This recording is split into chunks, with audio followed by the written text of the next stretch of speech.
అసలు అసలు అసలు ఇది చూసుకున్నట్టయితే సార్ ఈ లడ్డూది అసలు మాట్లాడొద్దు అని చెప్పారు. కోర్టు ఒక డెసిషన్ వచ్చింది, అది రేపు మాపు కరెక్ట్ తీర్పిస్తారు.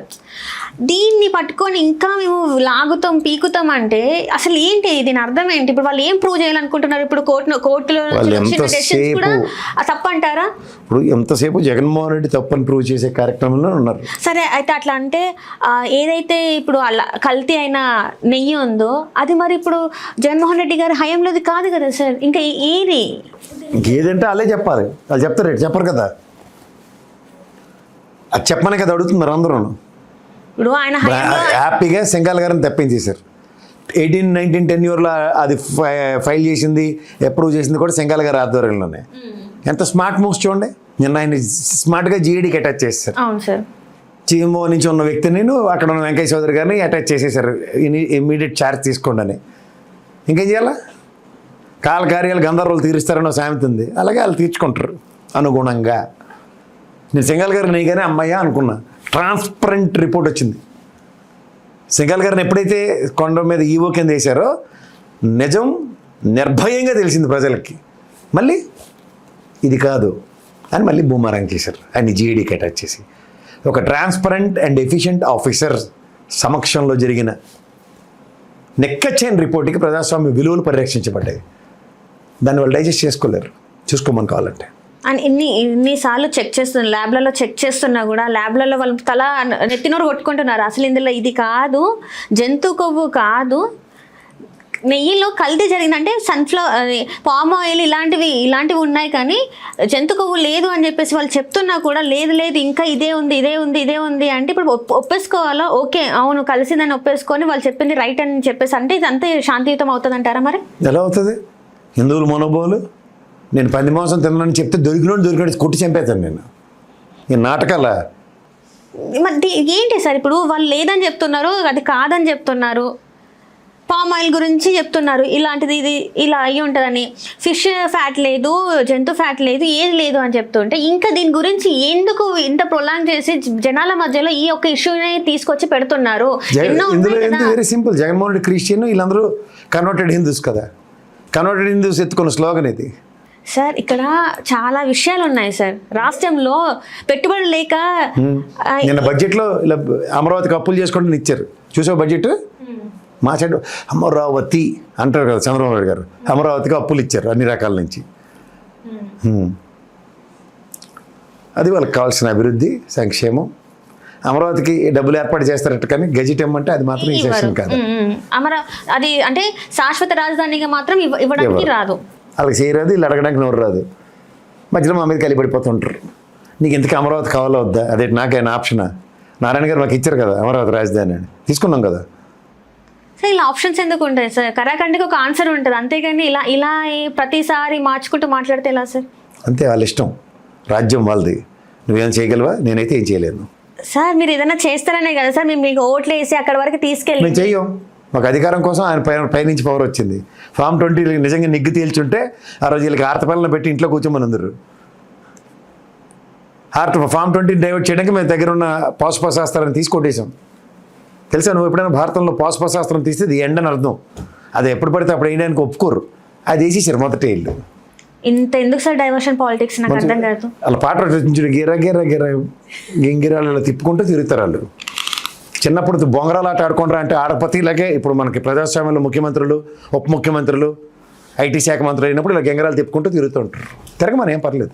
మీరు చెప్పేది అట భూమి పుట్టకమ నుంచి భూమి తిరుగుతున్నది. నీకు చిన్న లాజిక్ చెప్తాను, చాలాసార్లు చెప్తున్నాను కూడా. తిరుమల పవిత్రమైన లడ్డూకి 2005లో మహానుభావుడు రాజశేఖర రెడ్డి గారు దానికి పేటెంట్ రైట్స్ ఇచ్చారు. తెలుసు కదా నీకు? అంటే ఆ ఇంగ్రీడియంట్స్ ఎక్కడ పడితే అక్కడ వాడడానికి లేదు. ఇప్పుడు నువ్వు కొన్ని రెస్టారెంట్లో సాంబార్ ఉంటుంది, లేదంటే ఒక డిఫరెంట్ చికెనో లేదా ఏదో చేస్తారు. ఎందుకు ఎవరో దాకా ఎందుకు ఆలగార్థమే భాషే శబ్దం. ఈ చట్నీస్ రెస్టారెంట్ చిరంజీవి గారి దోశ అంటారు దాన్ని. అవునా కదా? అవునా కదా?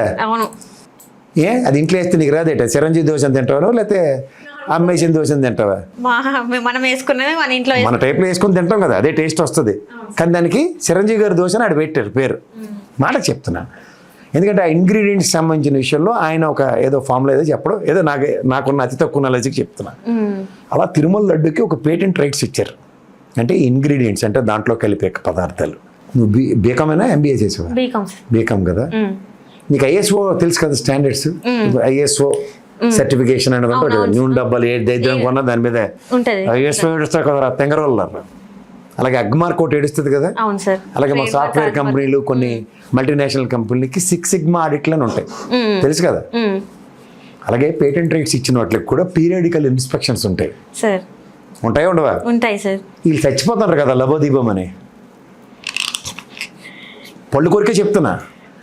ఆడ పేటెంట్ రైట్స్ ఇచ్చినోడు, సార్ నాకు 2005లో ఇచ్చిన పేటెంట్ రైట్స్కి సంబంధించిన ఇంగ్రీడియంట్స్ ఏవైతే ఉన్నాయో అవి కాకుండా చంద్రబాబు నాయుడు గారు చెప్పిన ఆశకవిత్వం ప్రకారం ఇవన్నీ కల్పిస్తారు సార్, మిమ్మల్ని చిన్నపిల్లలను చేసి మోసం చేశారు సార్ అని ఎవడనూ చెప్పాడా? లేకపోతే ఇవాళ ఆ లడ్డూకి పేటెంట్ రైట్స్ పోయాయా? సార్ ఒకసారి వచ్చిన తర్వాత నేను అడుగుతున్నప్పుడు చెప్పు సమాధానం. పేటెంట్ రైట్స్ ఆ చపేలా ఛానల్ లాగా అడ్డమైన దిక్కుమాల ప్రశ్నల మధ్యలో ఎక్కువ. పేటెంట్ రైట్స్ ఉన్నాయా పోయాయా? ఇప్పటికీ ఉన్నాయి. ఇప్పటికీ ఉన్నాయి. అదే మరి వీళ్ళు చెప్పు, గర్వంగా చెప్పు. నా తిరుమల లడ్డూకి పేటెంట్ రైట్స్ ఉన్నాయి, అఫీషియల్ గా ఉన్నాయి. పరమ పవిత్రమైన ఆ హిందూ దేవాలయంలో దేవదేవుడు సన్నిధిలో ఆ మహానుభావుడు నాకు ఇచ్చిన దైవాంశ సంభూతమైన ఆ ప్రసాదం పేటెంట్ రైట్స్ కలిగి ఉంది. ఇది ఏ హిందువైనా పళ్ళు కొరుకుతో చెప్తే సిగ్గుపడి చేస్తారు వాళ్ళు. ఆ పేటెంట్ రైట్స్ తీసేసారండి అని ఏమైనా గజెట్ ఉందా? లేదు సార్. అందులో పామాయిలు, కొవ్వు, వీడి దివసం, వీడి పెండాకుడు కలిపితే ఆడు ఊరుకుంటాడా? చెప్పు, నాకు కావాలి కదా. ఇంత ఊగిపోతారు అలా విశ్వ హిందూ పరిషత్ వాళ్ళు. వీళ్ళు కర్రక జెండా పాముకోళ్ళు బ్యాచ్లు అయితే మంటిపొక్కడం పాములా కూర్చుని ఉంటారు స్పందించకుండా. వాట్ అబౌట్ పేటెంట్ రైట్స్ ఇచ్చిన వాళ్ళు? దానికి ఒక అఫీషియల్ సర్టిఫికేషన్ ఉంటుంది పీరియాడికల్ ఇన్స్పెక్షన్స్లో. లాస్ట్ సర్టిఫికేట్ని ఎస్టాబ్లిష్ చేయమని టీటీడీ ఈఓని, టీటీడీ చైర్మన్ని. అది ఎప్పుడో జనాభా లెక్కల్లో 2011లోనే చేసేవంటే తర్వాత లేదని చెప్పమను. నేను వెళ్తాను. మాట్లాడుతుందా? డిబేట్ చేస్తే ఇలాంటి వాటిని మీరు చేద్దాం. కూర్చుంటారంటారా సార్? మీరు లైవ్లో అంటున్నారు డిబేట్కి కూర్చుందామని చెప్పేసి. వాళ్ళు నిజంగా ధైర్యం చేసి డిబేట్కి కూర్చుంటారంటారా? నేను any time Avinash Reddy enquiry ఒకటి, ఈ లడ్డు విషయం ఒకటి నేను ఓపెన్ ఛాలెంజ్ చేస్తాను. అవడతాను నేను డిబేట్కి రెడీ. చదవమాను ఒకసారి ఆ ఛార్జ్ షీట్లు, ఎన్డీడీబీ రిపోర్ట్లు, తర్వాత ఏ రిపోర్ట్లు మ్యానిపులేట్ చేసినవి, కట్ పేస్ట్లు ఇవి కాదురా బాబు. ఒరిజినల్ డాక్యుమెంట్స్ పట్టుకుని రండి కూర్చుందాం. మీకు అలవాటు అయిపోయింది. సాధారణంగా అందరికీ మాస్టర్స్ డిగ్రీస్ అన్ని విశ్వవిద్యాలయాల నుంచి వస్తాయి కదా, వీళ్ళకేమో తెలుగుదేశం ఐటీడీపీ నుంచి వస్తాయి. అవి పట్టుకుని వస్తే ఇలాగే ఉంటుంది, కుక్కతో కట్టుకుని గోదావరి ఇదినట్టే ఉంటుంది. ఇవి కాదు, ఒరిజినల్ డాక్యుమెంట్స్ పట్టుకొని చదవండి ఫస్ట్. నేను కొన్ని ఛానల్కి అయితే ఓపెన్గానే చెప్తున్నాను. ఉమేష్ చంద్ర అని చాలా బ్రహ్మాండమైన కుర్రాడు, యంగ్ అండ్ డైనమిక్, మంచి అడ్వకేట్ అతను. అతనితో ఒకసారి డాక్యుమెంట్స్ చదివించుకుంటే ఎవిడెన్షియల్ సిచ్యువేషన్స్ ఏంటో అన్నది ఎస్టాబ్లిష్ అవుతాయి. దాని మీద డిబేట్కి రండి సార్. అంతెందుకు సార్, అందులో ఉన్నవి చాట్‌జీపీటీలో వేసినా కూడా అది కూడా క్లియర్. ప్లీజ్, నేను అందులో నేను బిల్ గేట్స్ కాదమ్మా. నేను చాలా సామాన్యమైన అదముండి. చాలా సింపుల్ వేలా అంటే అది అవన్నీ నాకు వద్దమ్మా. నాకొద్దు అర్థాలు పరమార్థాలు మారిపోయి ఎస్ఏని ప్రెస్ రైటింగ్లు చేసి ఇవన్నీ నాకొద్దు. డాక్యుమెంట్స్ ఏవైతే ఉంటాయో చదవండి. వీళ్ళకి అలవాటు అయిపోయిందమ్మా. They have taken things as granted. మేము చెప్పింది వేదం అని ప్రజలు నమ్ముతారన్న ఇల్యూజన్స్లో ఉన్నారు వాళ్ళు. Let them. When somebody is living in illusions we can't make them. ఇల్యూజన్స్లోంచి బయటికి రారు తెలుసా మీకు? అంటే ఇప్పుడు ఏమంటారు, ఖచ్చితంగా ఇప్పుడు వాళ్ళు చెప్పింది ఓకే అన్నారు. మనిషి సహజ నేచర్ ఎలా ఉంటుందంటే, తప్పించుకున్నవాడు ధన్యుడి సుమతి, కానీ తప్పు ఒప్పుకున్నవాడు ఎప్పుడు గొప్పవాడు. మనిషిగా పుట్టినవాడు ఎవడైనా తప్పు చేయడానికే పుడతాడు. వాడికి ఏమి బై బర్త్ వాడికి నెరేటివ్స్లో ఎట్టి పరిస్థితులు తప్పులు చేయడానికి పుట్టాడని కాదు. మన సంస్కారం వలన ఆ తప్పులు పునరావృతం కాకుండా ఎప్పటికప్పుడు రెక్టిఫై చేసుకుంటూ ఉంటాం. అదే మనకి వయసు ఇచ్చే మర్యాద. ఆ మర్యాద మనం నిలబెట్టుకున్నప్పుడే సమాజంలో మనిషికి మర్యాద దొరుకుతుంది. This are all interlinked, interchained. కానీ కంటిన్యూస్గా నువ్వు అబద్ధాలే మాడుకుంటూ వెళ్తున్నావు అనుకో, సమాజంలో నీ క్రెడిబిలిటీ అలా పక్కకి వెళ్ళిపోతుంది. Right sir. ఇప్పుడు ఇదంతా మనం లడ్డు గురించి మాట్లాడినాం, కానీ ఎవరైతే వ్యక్తులు ఈ మాటల దాడి, అసలు అది నేను చెప్పడానికి కూడా రాదు, అలాంటి మాటల దాడికి శిక్ష గమనించాను. నేను ఒక మాట చెప్తా, జాగ్రత్తగా గుర్తుంచుకో. చిన్నప్పటి నుంచి మనకి చూడు, మనం ఏ ఏదో పని చేసినా మన కొంగుచాటును దాచుకొని కడుపులో పెట్టుకుంటుంది. కానీ ఇక్కడ విడ్డూరంగా పెద్ద మనం తప్పులు చేయని స్థితి నుంచి కూడా ఎవరెవడో చేసిన తప్పులని మన్నెత్తికేసుకుని మనం వాటిని సంఘ సంస్కర్తల్లో సంస్కరించి సమాజానికి వదులుతుంటే ఏమన్నా వాళ్ళని? ఇప్పుడు వాళ్ళకి శిక్షలు ఉండాలంటారా? ఇప్పుడు రాంబాబు గారిని అరెస్ట్ చేశారు, మరి ఎవరైతే మహిళ ఉన్నారో తను కూడా తప్పుగానే మాట్లాడింది కదా, మరి తనని కూడా అరెస్ట్ చేయాలి కదా, తనకు కూడా. నేను చెప్తున్నాను కదా, అందుకే నువ్వు ఎప్పుడైనా సరే న్యాయస్థానానికి వెళ్తే కోర్టులో ఒక త్రాసు పట్టుకుని ఉంటుంది ఆవిడ, న్యాయదేవత. ఒక పక్కే ఊగుదమ్మా ఆవిడకి. న్యాయం సమపాలనలో చూసుకోవడానికే ఉంటుంది న్యాయ వ్యవస్థ. రెండు చేతులు కలిస్తేనే కానీ సౌండ్ రాదన్న బేసిక్ అవగాహన కోర్టుకు లేకుండా ఉంటుందా? నేను ఏం చేసింది అంబటి రాంబాబు గారి విషయంలో?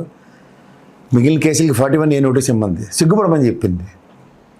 ఇప్పుడేమన్నా అంటే మళ్ళీ వాళ్ళే అలా మాట్లాడారు, వాళ్ళే మమ్మల్ని రెచ్చగొట్టారు కాబట్టి మేము ఇలాంటి దాళ్ళకి పాల్పడ్డాం. కంచే చేను మేస్తే ఏమైనా చేయగలవు? నువ్వు కంచె వేస్తావు కాపాడమని, కాపాడుతుందని అదే తినేస్తే, రక్షించేవాడే భక్షకుడైతే, నన్ను రక్షించేవాడే స్పెక్టేటర్ అయితే, నేను ఎందుకే డాక్టర్ గారు ఉదంతం ఎందుకు చెప్పాను అనుకుంటున్నావు? ఒక సర్కమ్స్టాన్సెస్లో అతను అబ్యూజివ్ లాంగ్వేజ్కి పోలీస్ పరంగా చర్య, శిక్ష లేదు. ఒక ముఖ్యమంత్రి గారిని, ప్రధానమంత్రి గారిని తిట్టిన, కానీ అది వ్యక్తిగత వ్యంజంటాక లీడ్ చేసుకుంటూ ఉన్నప్పుడు, అంటే నన్ను ముఖ్యమంత్రి గారు నన్ను తిట్టారు అని జగన్మోహన్ రెడ్డి గారు లేకపోతే నరేంద్ర మోడీ గారు ఎక్కడెక్కడ వచ్చిన సోషల్ మీడియాలో పెట్టిన వాటికి రియాక్ట్ అయ్యాలని అరెస్ట్ చేయించిన ఉదంతాలు ఉన్నాయి కదా, అది డాక్టర్ గారి విషయంలో జరిగిందా లేదా ప్రజలు గ్రహించగలిగితే చాలు. ఒక ఫర్ ఆఫ్ మూమెంట్లో, ఒక అన్కండిషనల్ సిచ్యువేషన్స్లో డాక్టర్ గారు మాట్లాడింది చట్టం పరిధిలోకి తీసుకుందా లేదా అన్నది ఒక ప్రత్యక్ష ఉదాహరణ. గుడి నుంచి వస్తున్నాడు ఆయన, దాడులకి, కార్లని గౌరవాలు చేస్తూ ఇష్టం వచ్చినట్టు మాట్లాడుతూ అబ్యూజివ్ లాంగ్వేజ్ అన్నప్పుడు మనిషిగా ఎవడైనా సరే, నేను ఇందాక ఆటో ఎక్స్పీరియన్స్, నీ 2-వీలర్ ఎక్స్పీరియన్స్ దేనికి చెప్పాను అనుకుంటున్నావు? This are all human nature. ఒక ప్రొవకేషన్కి ఇన్స్టెంట్ రియాక్టివ్ మోడ్ ఉంటుంది. మనం ఏం రమణ మహర్షులు కాదు కదా, ఆయన పుండు నుంచి గాయం అవుతుంటే రక్తం ప్రవహిస్తున్నా సరే ఎవరైనా వెళ్ళాడు, నా భక్తులు అడిగారట, స్వామి అది దానికి ఫస్ట్ ఎయిడ్ ఏదో చేయండి కట్టిన. నేను నీకుతో మాట్లాడుతున్నాను, నువ్వు నాతో మాట్లాడు, నేను నీకు ప్రవచనం చెప్తున్నాను, అది విని నువ్వు అర్థం చేసుకో, దాంట్లో ఉండి అది ఒక రాచపుండు, దాని పని అది చేసుకుంటుంది. అది నన్ను దహించడానికి వచ్చింది, అది దహిస్తుంది, దాని పనిలో అది నిమగ్నమై ఉంది నన్ను అంతమొందించడానికి. మీకెందుకు ఈ బాధ అని చెప్పాడు ఆయన ప్రవచనం. అన్నీ దేని చదువుతాం మనం? అలాంటి తత్వవేత్తలు, వివేకానంద మహర్షి ఇచ్చిన ఒక సూక్తులు, రామకృష్ణ పరమహంస అనే మహర్షి అంటాను నేను వాళ్ళని. వాళ్ళ అడుగుజాడల్లో నడిచేంత సామర్థ్యం మనకు లేదు, కానీ వాళ్ళు చెప్పి చదివినప్పుడు అట్లీస్ట్ వాటిలోంచి మనం we need to take some bits of it. ఇవి కాకుండా మీరు ఏది పడితే చేద్దామంటే అది మీ విజ్ఞతకే వదిలేయాలి, అంతకని ఇంకేం లేదు. Right sir, right, thank you so much sir. Hello, Telugu రాజ్యం ఛానల్ చూస్తున్నారా? సామాజిక, రాజకీయ, జీవన చిత్రణే తెలుగు రాజ్యం.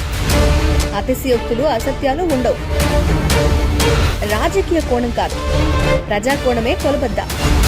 తెలుగు రాజ్యం వీక్షణ మీ ఉత్తమ అభిరుచికి నిదర్శనం.